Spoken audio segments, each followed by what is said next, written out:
গৌতম মুনিয়ে এবাৰ এটা যজ্ঞ পাতিলে আৰু সেই যজ্ঞত ঋষি মুনিসকলে মাতিলে আৰু মাতি গৰু ছাগলী গাধ ঘোঁৰা সকলোবিলাক দান দিবলৈ লাগিল।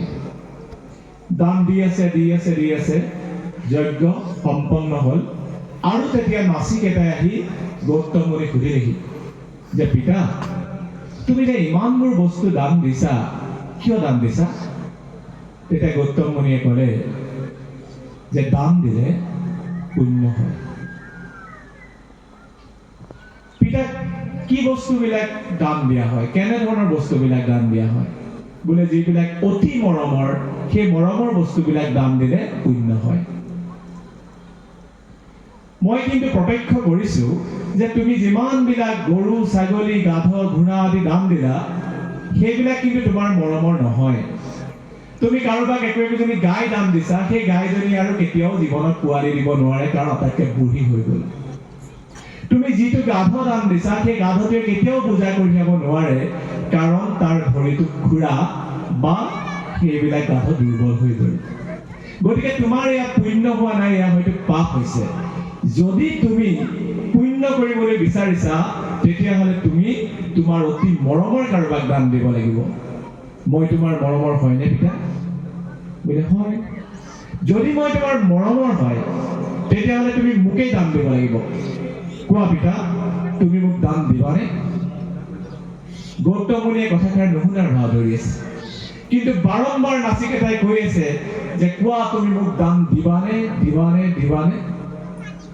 একোবাৰ গৌতম মুনিৰ খং উঠিলে আৰু উঠি ক'লে যে মই তোমাক দান দিম। বোলে কাক দান দিবা? মই তোমাক যমক দান দিম। সপ্ত ব্ৰহ্ম, তাতে ঋষি মুনিয়ে কোৱা কথা।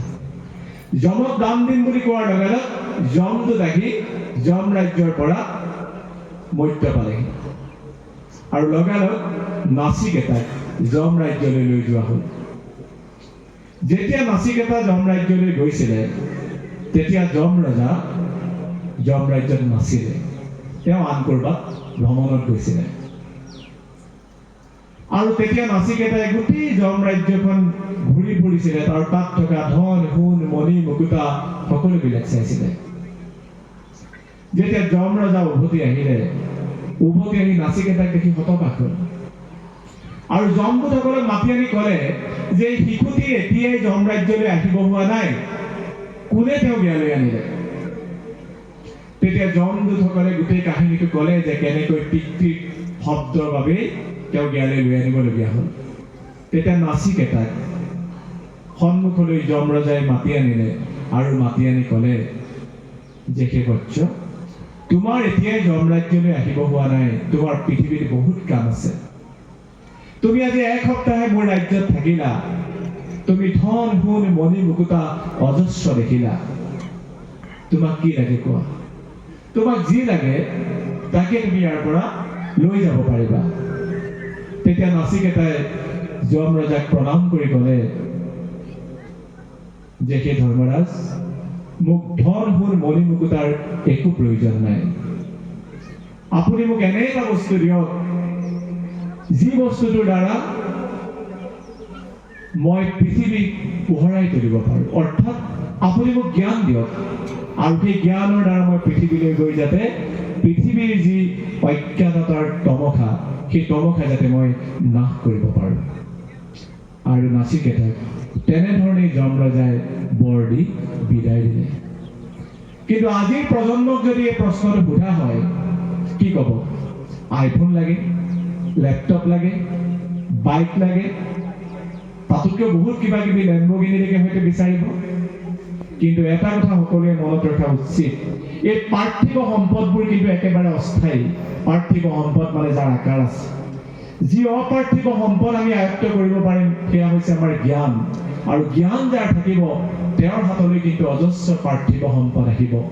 আৰু জ্ঞানবিহীন যাৰ হাতত পাৰ্থিৱ সম্পদ থাকিব সেই পাৰ্থিৱ সম্পদ কিন্তু কেতিয়াও স্থায়ী নহয়। এইখিনি কথাকে মই উপস্থিত থকা আমাৰ কণ ছাত্ৰ ছাত্ৰীসকলক উদ্দেশ্যি কৰোঁ।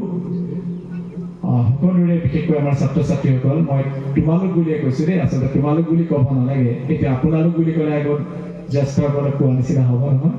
গতিকে মই আমাৰ কণ কণ ছাত্ৰ ছাত্ৰীসকলক এটাই অনুৰোধ জনাম যে জ্ঞানৰ লগত মিতিৰালি কৰি ভৱিষ্যতৰ সোণোৱালী বাটত তোমালোক আগুৱাই যোৱা।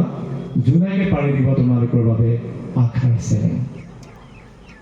আৰু তাৰ কাৰণে তোমালোকে কিন্তু সম্বন্ধ স্থাপন কৰিব লাগিব আমাৰ মাতৃভাষাত ৰচিত গ্ৰন্থসমূহৰ লগত প্ৰথম। আৰু তেনেদৰে তোমালোকে পাবা আমাৰ অসমীয়া জাতীয় সাহিত্যৰ সোৱাদ। সকলোকে পুনৰবাৰ কৃতজ্ঞতা জনাইছোঁ। আজি এই সমন্বয় গ্ৰন্থ উৎসৱৰ আয়োজক সংগ্ৰামী যুৱ ছাত্ৰ পৰিষদ, জ্ঞানোদয় পুথিভঁৰাল সামূহিক কেন্দ্ৰ, বকতা আঞ্চলিক পৰিষদ প্ৰমুখ্যে বকতাবাসী ৰাইজ, সকলোকে আমি ধন্যবাদ আৰু কৃতজ্ঞতা জ্ঞাপন কৰিছোঁ। আৰু বিজয় কৃষ্ণ দেৱৰাদেৱে যোৱা নৱেম্বৰ মাহতে আমাৰ লগত যোগাযোগ কৰিছিলে। আমাকো এই স্থানলৈ আমন্ত্ৰণ জনাই আপোনালোকৰ আগত পৰিচয় কৰাই দিয়াৰ বাবে